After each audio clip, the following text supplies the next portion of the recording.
ఈ రోజు ఎపిసోడ్ 4 మనం ఢిల్లీ వెళ్ళాలి మొబైల్ లాంచ్ ఈవెంట్ కోసం. ఇంకా ఎర్లీ మార్నింగ్ రెడీ అవగానే క్యాబ్ వచ్చింది, ఎయిర్పోర్ట్ కి రీచ్ అయ్యి చెక్ ఇన్ చేసా. ఇంకా ఫ్లైట్ లోకి ఆన్ బోర్డ్ అవగానే మనకు విండో సీట్ వచ్చింది. అసలు ఎర్లీ మార్నింగ్ సన్ రైజ్ అవుతుంటే ఎంత బాగుందో చూడడానికి. వెంటనే ఫుడ్ తెచ్చిచ్చారు, ఒక ఆమ్లెట్, నార్మల్ బన్ను, ఒక ఫుడ్ యోగట్. ఇంకా ఫుడ్ మొత్తం తినేసి విండోలోకి చూస్తే సన్ రైజ్ మొత్తం అయిపోయి క్లౌడ్స్ ఫుల్ గా వచ్చేసాయి. అలా ఢిల్లీ ఎయిర్పోర్ట్ కి అయితే రీచ్ అయిపోయాం. అక్కడికి రీచ్ అవ్వడం నా కోసం క్యాబ్ డ్రైవర్ వెయిట్ చేస్తా ఉన్నాడు. 40 మినిట్స్ జర్నీ తర్వాత ఈవెంట్ జరగబోయే ప్యాలెస్ కి అయితే రీచ్ అయ్యా. ఇదే ఈ రోజు మన అవుట్ ఫిట్. మనం కొంచెం త్వరగా వచ్చాం, ఈవెంట్ స్టార్ట్ అవడానికి చాలా టైం ఉందని చెప్పి పక్కనే గేట్ వే ఆఫ్ ఇండియా ఉంది, దాన్ని చూడడానికి వెళ్ళాను. దాని ఎదురుగానే మన సుభాష్ చంద్రబోస్ కూడా ఉన్నాడు. అవన్నీ చూసుకొని ఇంకా కరెక్ట్ టైం కి ఈవెంట్ కి వచ్చేసాం. ఇదే మొబైల్ లాంచ్ ఈవెంట్ వెన్యూ. అలా కాసేపు అన్ని చెప్పి ఇంకా మొబైల్ అయితే లాంచ్ చేశారు.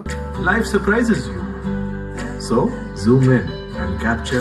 లాంచ్ అయిపోయిన తర్వాత ఇంకా ఆఫ్టర్నూన్ అయిపోయింది కాబట్టి ఫుడ్ స్టార్ట్ చేశారు. ఇంకా అలా తిరుగుతా ఉంటే ఈ ఉడత కనపడింది. అది బుజ్జిగా ఎలా తింటుందో చూడండి. మళ్ళీ రిటర్న్ ఫ్లైట్ ఉంది, సో ఎయిర్పోర్ట్ కి వచ్చేసాను. కాసేపు ఎయిర్పోర్ట్ లో అలా కూర్చున్నాం. అప్పుడే నాకు ఒక కళాఖండం దొరికింది. ఊపిరి సినిమాలో వేసిన పెయింటింగ్ ఇక్కడ ఉంది ఏందబ్బా అనుకున్నా. అదిగోండి మనం వెళ్ళబోయే ఫ్లైట్ అదే. ఇంకా ఫ్లైట్ వచ్చేసింది, ఆన్ బోర్డ్ అయిపోయాం. వచ్చేటప్పుడు ఫ్లైట్ లో ఫుడ్ మళ్ళీ బిర్యానీ పెట్టారు. అసలు ఆ టేస్ట్ వరస్ట్ గా ఉంది. నైట్ టైం అసలు విండో వ్యూ చూడండి, లైట్ తో ఎంత బాగుందో. ఇంకా మళ్ళీ క్యాబ్ అతను వచ్చి ఇంట్లో దింపేటప్పటికి 11 అయింది. అలా ఎండ్ అయింది రోజు.